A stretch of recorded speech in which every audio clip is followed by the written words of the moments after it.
Bonjour et bienvenue sur Actu du VTT et du GPS. Aujourd'hui, nous sommes en présence du Edge 1000, le dernier GPS de chez Garmin. Ce GPS est tout simplement hors norme puisque Garmin a tout revisité sur ce GPS. Eh bien, la taille de l'écran a été augmentée, nous sommes passés maintenant à du 3 pouces en diagonale, la forme extérieure et l'esthétisme du GPS a été revu et vous allez voir, il est véritablement très joli et surtout, vous allez voir en plus, très confortable à l'utilisation. Alors si on regarde entre la génération des Edge Touring ou 800-810 puisqu'ils ont exactement la même ergonomie, eh bien le Edge 1000 est lui beaucoup plus grand, mais est surtout aussi beaucoup plus fin que ses camarades.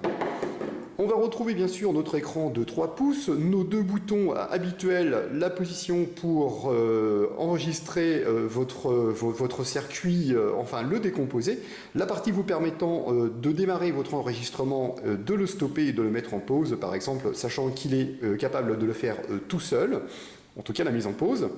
Puis, bien sûr, on va avoir un amaigrissement de notre Edge. On a dessus la fonction Wi-Fi, la fonction Bluetooth et bien sûr ANT+, pour l'ultra communication, puisqu'on pourra directement communiquer avec une box, par exemple, mais aussi avec un smartphone, et bien sûr avec un ensemble de capteurs, et bien sûr les produits du type VIRB, par exemple. On va retrouver notre petit lecteur de carte SD nous permettant de mettre à l'intérieur une topo, par exemple, là, donc à présent la topo V3, et on va retrouver bien sûr la partie nous permettant d'alimenter notre GPS. Eh bien écoutez, découvrons l'ensemble des capteurs.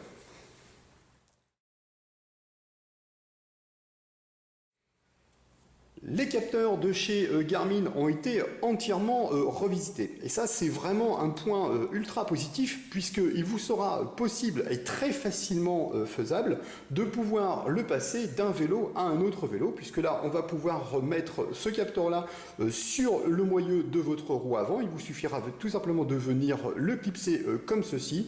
Et le capteur va se mettre à clignoter, puisque lorsque vous allez le mettre en mouvement. Et en plus, vous allez pouvoir le constater tout à l'heure, il est vraiment très très simple de rentrer le GPS et le capteur en communication.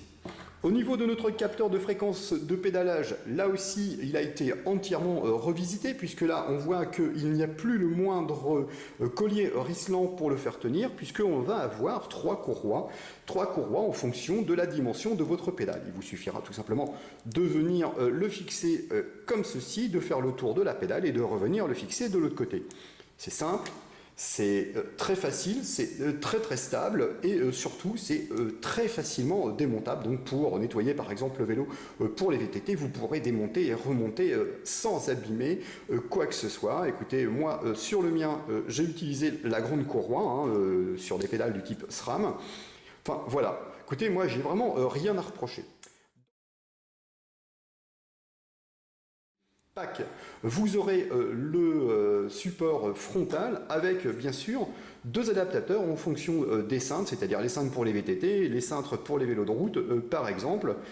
Écoutez, là aussi, on retrouvera un système qui permettra de créer de l'adhérence avec la forme qu'on a à l'intérieur. C'est stable, ça ne bouge pas et c'est vraiment très très bien. Au niveau de la fixation, eh bien, on retrouvera toujours le même principe pour venir fixer votre élément. Vous souhaitez utiliser votre GPS dans la position horizontale, il vous suffira tout simplement de venir dévisser les deux vis qui sont ici, inverser la position pour pouvoir utiliser votre GPS dans cette position-là. Alors actuellement, ce n'est pas faisable, mais dans une prochaine mise à jour, écoutez, il sera possible d'utiliser votre GPS comme ceci. Alors à moins que ce soit faisable, mais je n'ai pas trouvé. On retrouvera bien sûr deux supports tout à fait identiques, vous permettant avec différentes courroies de venir fixer votre GPS sur votre cintre ou sur votre potence. Une petite dragonne pour venir fixer sur votre GPS. Hein, tout ça pour éviter, par exemple, de le perdre. Et il est élastique, et ça c'est plutôt sympa. Et pour la version premium, c'est-à-dire la version pack haut de gamme, on va retrouver la ceinture cardiaque dernière cri, c'est-à-dire la version premium. Alors c'est le tissu qui a été revu. Petit rappel, lorsque vous souhaitez rentrer votre GPS et votre capteur fréquence cardiaque en communication, n'oubliez pas de venir humidifier cette partie-ci et cette partie-là, hein, sachant qu'on vous a mis left et right. Et puis vous la mettez sur vous, bien sûr, avec le capteur, et vous allez voir que la détection va se faire très très rapidement. Eh bien écoutez, maintenant qu'on connaît le contenu du pack, eh bien sans plus attendre, allons découvrir ce qui se passe à l'intérieur.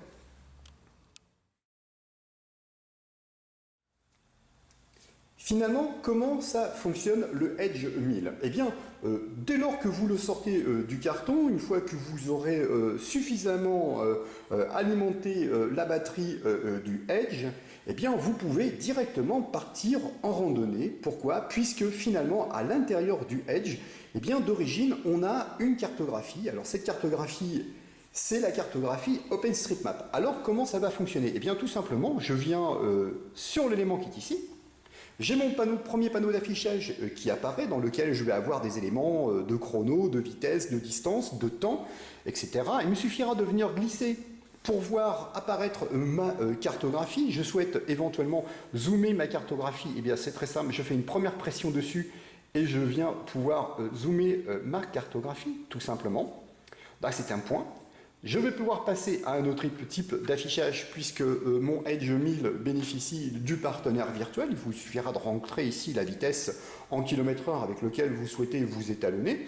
Hein, on peut importer dans son information, enfin ça on va y revenir. Ici ce seront les relevés cartographiques, c'est-à-dire de dénivelé, qui là donc à présent comme je n'enregistre pas et comme je ne suis pas en mouvement, bah, si j'étais en mouvement je verrais du vert apparaître, c'est les différentes côtes que j'ai pu monter. Là on va avoir les informations de vitesse, chaque panneau est customisable et modifiable en fonction de vos besoins et de ce que vous souhaitez.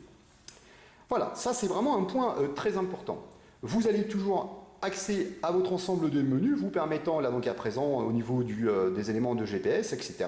Vous allez voir qu'on peut vraiment atteindre très rapidement les menus. Par exemple, je souhaite modifier la luminosité, je viens cliquer sur l'élément, j'ai mon menu qui apparaît, je reviens sur mon menu de base, je viens par exemple sur la partie GPS, etc., etc. Je viens sur ma partie capteur, ça je vous l'ai montré déjà tout à l'heure, je viens sur ma partie Bluetooth, eh bien, je vais pouvoir utiliser, paramétrer, activer ou désactiver la fonction. Alors, qu'est-ce qui est intéressant sur la partie Edge 1000? Eh bien, c'est que maintenant, vous pouvez recevoir des alertes téléphoniques et des SMS. Alors, ça se passe comment? Eh bien, il faut tout simplement vous rendre dans votre smartphone, de vous rendre dans la partie réglage de votre smartphone. Vous allez sur la partie, bien sûr, Bluetooth, et vous allez pouvoir connecter votre GPS avec votre smartphone. Là, on voit, on est bien connecté ici, connecté à cet endroit-là. Il suffirait que quelqu'un m'appelle, et bien sur mon panneau qui est ici, eh bien j'aurai une information supplémentaire qui apparaîtrait avec le numéro de téléphone de la personne qui m'a contacté, ou éventuellement un SMS qui m'a été envoyé, et il me sera possible de le lire.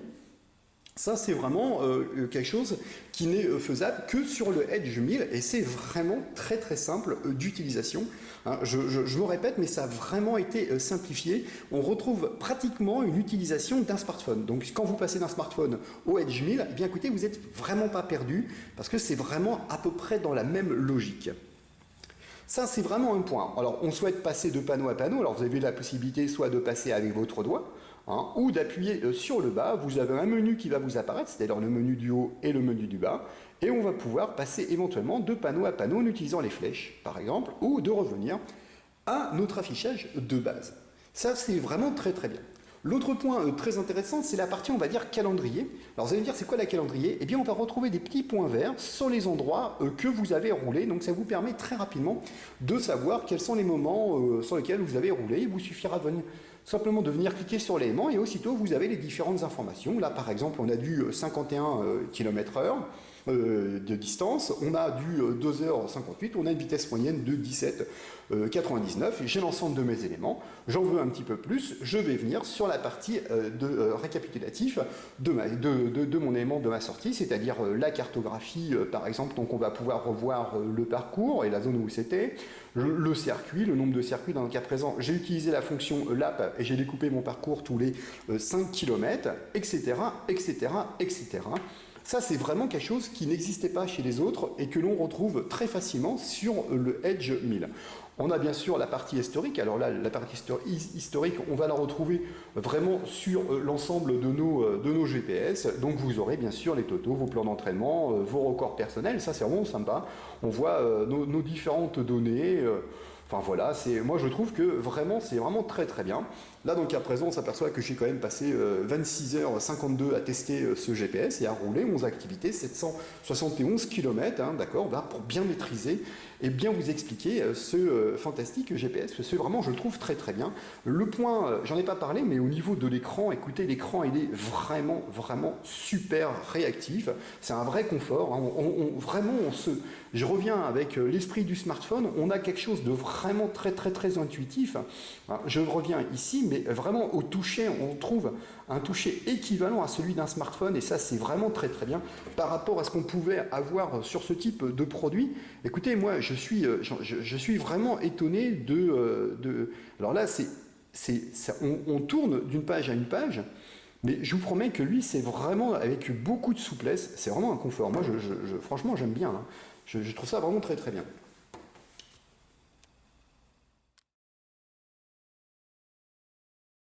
On va retrouver bien sûr nos petits profils d'activité, sachant que l'on peut mettre autant de profils d'activité que l'on souhaite. On retrouvera bien sûr des codes couleurs, puisque dès lors que je clique sur un élément, je vois que les petits traits qui sont ici ont un code couleur, donc je ne pourrai pas me tromper entre différents types de vélos, que ce soit par exemple du VTT, du vélo de route ou d'un home trainer par exemple. Donc, ça, c'est la partie importante puisque vous allez pouvoir apporter des modifications, c'est-à-dire plutôt affiner vos réglages en fonction de votre activité. On va retrouver bien sûr différents menus maintenant que vous avez sur le bas de votre Edge 1000, un petit peu dans la même idée que de ce qu'on pouvait retrouver sur le Edge Touring, c'est-à-dire là donc à présent le où l'aller ou l'affichage carte, ou bien sûr nos différentes données, c'est-à-dire historiques, hein, comme on pourrait retrouver par exemple le historique ou les parcours, les totaux, etc. Hein. Si je viens sur les parties, par exemple ici, ou si je viens sur mon historique, eh bien, je vais retrouver bien sûr l'activité, le total, etc., etc. Bon, là on voit le plan d'entraînement sur le Edge Touring, on n'a pas de plan d'entraînement. Donc on va retrouver à peu près le même ergonomique avec nos petits icônes, ce qui nous permet quand même de simplifier en fait notre recherche. Le bouton qui est en bas, bien sûr, nous donnera accès à l'ensemble des menus du réglage. Alors vraiment, déjà, ça c'est vraiment un point positif, c'est qu'on a vraiment simplifié les menus, vous permettant de rentrer très rapidement dans la fonction que vous recherchez. Au niveau de l'ergonomie, eh bien, on retrouvera l'ensemble de mes informations qui sont ici, c'est-à-dire par exemple, ça pourra être de l'ordre du Bluetooth. On va voir que le Bluetooth ici va se stabiliser parce que je viens de le connecter avec le smartphone. On retrouvera bien sûr l'information du Wi-Fi. Là donc à présent on a une petite caméra qui est sur le haut, on va voir qu'on va pouvoir le connecter avec une virbe. J'ai aussi des informations type cardiaque, vitesse, fréquence de pédalage, puissance, etc. L'ensemble de ces petits menus là est facilement accessible. Il me suffira de venir cliquer dessus et j'ai l'ensemble des éléments qui clignotent ici. Je souhaite connecter avec un capteur, il me suffira de venir cliquer sur les éléments capteurs et j'ai l'ensemble de mes capteurs ici. J'ai un capteur supplémentaire qui n'est pas dans la liste, par exemple le cas du DI2 ou par exemple de la puissance ou de mes pédales, par exemple des vecteurs. Eh bien il me suffira de venir cliquer sur l'élément, le menu ici va venir chercher, détecter par exemple là le module des slides, donc comme il ne va pas le trouver et la page finalement n'est pas active. Donc si je n'ai pas d'éléments supplémentaires, je ne suis pas encombré d'informations et ça me permet finalement de simplifier les menus. Elles sont actives que si j'en ai besoin. Donc ça c'est vraiment un point très très important qu'a fait Garmin concernant son Edge 1000, c'est qu'il a vraiment simplifié les Alors, petit cas pratique, je viens d'humecter tout simplement ma ceinture cardiaque et je ne l'ai pas encore connectée avec le Edge 1000. Eh bien écoutez, je vais vous faire la démonstration pour vous montrer que c'est vraiment très facile. Donc, vous installez votre capteur sur la ceinture, vous humidifiez les deux capteurs, donc le droit et le gauche, et vous mettez la ceinture sur vous. La ceinture est en place. Il vous suffira tout simplement de laisser à peu près 2, 3, 4 secondes. Alors ce que vous pouvez remarquer, c'est que le petit capteur au niveau du cœur, eh bien, ne clignote plus. Le fait qu'il ne clignote plus, eh bien, c'est que le GPS l'a bien identifié. Alors on va aller chercher tout à fait l'information. Donc on va aller au niveau des capteurs et on s'aperçoit que le petit cœur, eh bien, il est vert. C'est-à-dire que là, il est bien connecté avec mon GPS. Donc comme vous avez pu le constater, c'est quand même quelque chose de très rapide. Et Eh bien, on va réaliser exactement la même chose avec la caméra. Là donc à présent, si on regarde bien, notre caméra qui est ici, clignote, mais n'est pas active. Eh bien, je vais tout simplement allumer ma caméra. Donc le temps que la caméra s'allume, tout simplement, voilà, ma caméra s'est allumée, mes deux éléments vont rentrer en contact, en communication, et là, mon capteur eh bien, ne va tout simplement plus, alors je vais marquer connecté, elle s'est connectée, la Garmin a été trouvée, connectée, tout simplement, eh bien mon capteur, là, ne clignote plus. Donc on voit bien, le capteur de fréquence cardiaque actif, et là, dans le cas présent, la Garmin, la Virb, active. Et puis maintenant, j'ai un nouveau panneau qui apparaît sur le panneau qui est ici, c'est-à-dire que je vais pouvoir enregistrer et prendre une photo directement. Donc je n'ai pas d'éléments qui vont venir perturber mon affichage qui est ici, puisque je ne retrouve rien. Mais dès lors que je veux lancer mon enregistrement, par exemple, eh bien je viens ici, et clac, je viens de prendre une photo, et là, je viens d'activer mon enregistrement, et j'ai l'information qui est ici. Je reviens sur mon élément qui m'intéresse, je suis en train d'enregistrer, je veux couper mon enregistrement, je viens ici, je stoppe tout simplement mon enregistrement. Lorsque vous allez créer votre profil, vous allez renseigner votre GPS d'un ensemble d'éléments. Donc la partie profil, c'est bien la partie que l'on va situer ici. Vous pouvez être par exemple un utilisateur de la route et VTT.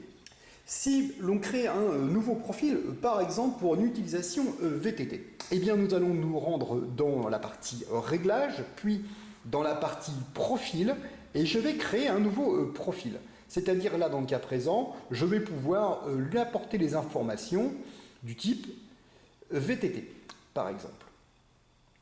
Hop, je trouve monter, voilà, je valide, je lui laisse cette couleur-là. Je vais pouvoir lui donner un certain nombre d'éléments. Déjà, je vais pouvoir customiser l'ensemble de mes écrans d'affichage en lui renseignant le nombre de cases que je veux, c'est-à-dire 6, 5, 7, 8, vous pouvez monter jusqu'à 9, 10, jusqu'à 10 éléments, jusqu'à 10 informations.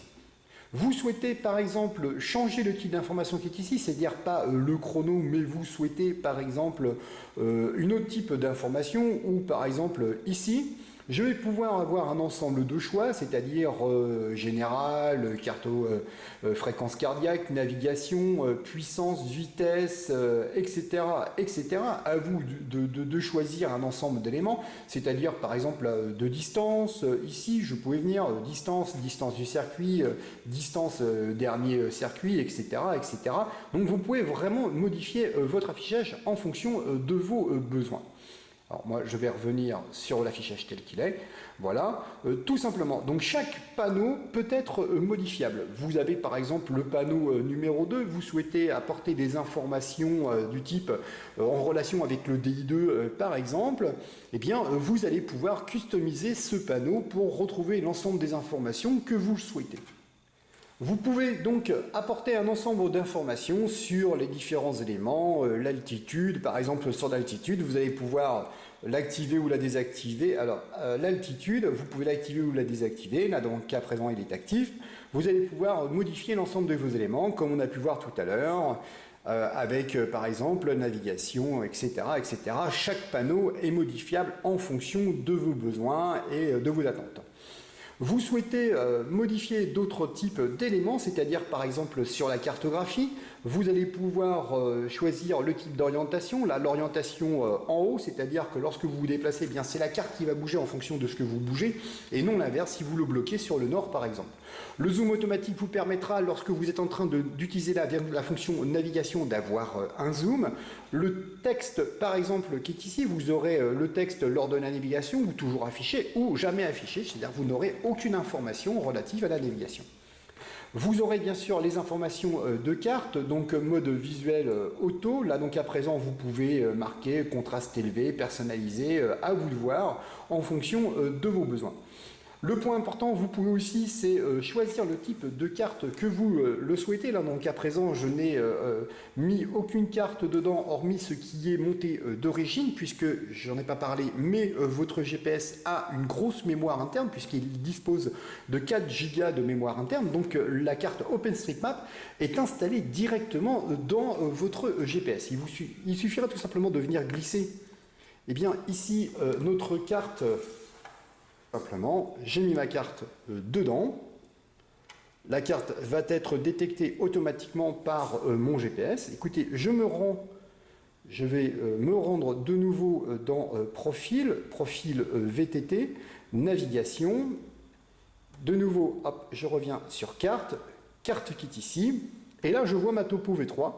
Je viens ici, je sélectionne, j'active ma topo V3 et je vais retrouver en fond de carte. Voilà, je vais retrouver en fond de carte ma topo V3, c'est-à-dire que si je viens sur mon profil VTT, voilà, tout simplement, je retrouve ma topo V3 à l'intérieur avec beaucoup plus de détails. Là, donc,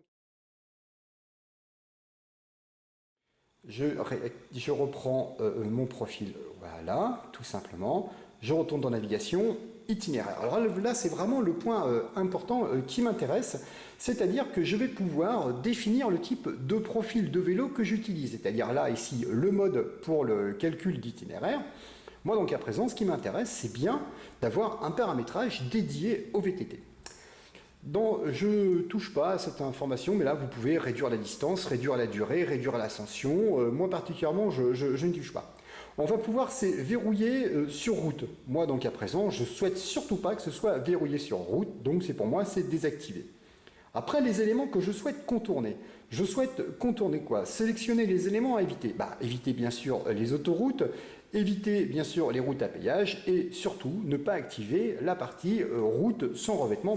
Moi, je ne l'active pas parce que je ne souhaite pas du tout l'éviter. Donc voilà. Après, le mode de calcul, là donc à présent, moi je désactive tout simplement le mode de calcul et là j'ai une configuration type dédiée à d'une utilisation VTT. Eh bien, en conclusion, le Edge 1000 est vraiment un produit très haut de gamme, très complet, très riche. Et Garmin a bien simplifié l'ensemble de ses menus pour permettre à l'utilisateur de pouvoir l'utiliser avec beaucoup plus d'aisance. Après avoir longuement testé ce GPS sur différents parcours et sur différentes régions, je suis pour ma part très emballé par la taille de l'écran, par la manipulation, par sa simplicité d'utilisation. Écoutez, moi, je trouve vraiment ce produit très très bien et très confortable. Si vous avez des questions concernant ce GPS, n'hésitez pas de vous rendre sur le site actueluvtt.fr, d'utiliser la partie contact. Écoutez, je me ferai une joie de répondre à toutes vos questions. Je tiens à remercier aussi matérielvélo.com pour la mise à disposition de GPS qui m'a permis de réaliser ce test.